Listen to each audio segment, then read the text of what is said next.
For over 20 years, my lake was the pride of the county. People came from miles away just to admire its beauty. Fishing here was my daily routine. I thought nothing could ever threaten it. Every morning started the same way. A fishing rod, fresh air, and complete silence. It was the kind of life most people dream about. Then the HOA arrived. A large housing development appeared nearby. When it came a brand new HOA. At first, I ignored them. That turned out to be a mistake. The HOA president was Linda Parker.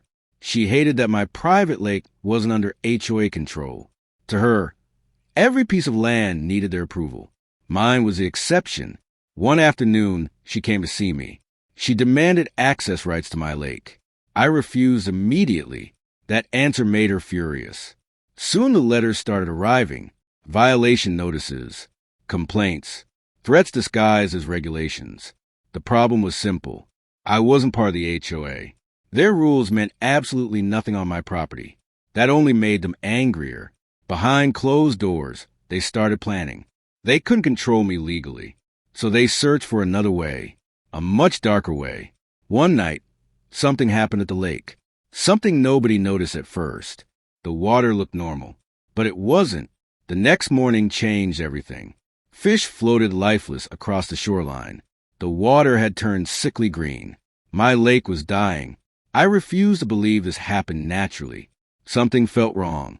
The algae bloom appeared too suddenly. So I started gathering evidence. I sent water samples to an independent laboratory. The results came back 3 days later. What they found shocked everyone.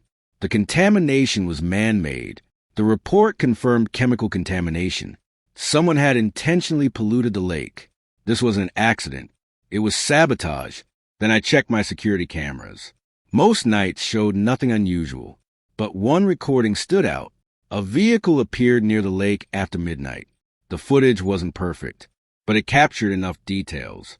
Someone entered my property road, and they stayed longer than they should have. I immediately contacted county authorities.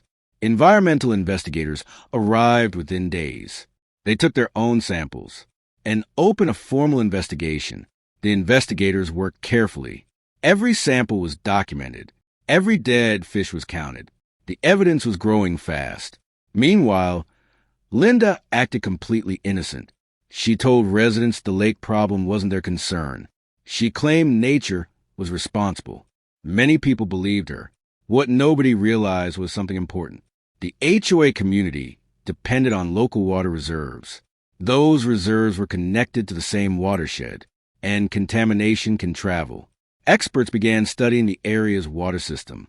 The results revealed a dangerous connection. My lake fed part of the local watershed.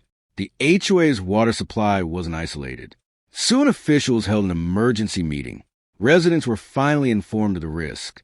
The room became completely silent. People started asking difficult questions.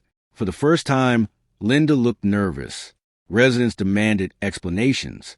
The pressure was building rapidly, and the investigation was far from over. Investigators spent days analyzing every second of footage. The blurry vehicle image was finally enhanced. A crucial detail appeared on the screen. The SUV was linked to an HOA contractor. Authorities quickly tracked down the contractor. At first, he denied everything, but the evidence was mounting. His story began to fall apart, faced with the footage and lab reports. The contractor finally admitted being near the lake. However, he claimed he was following instructions.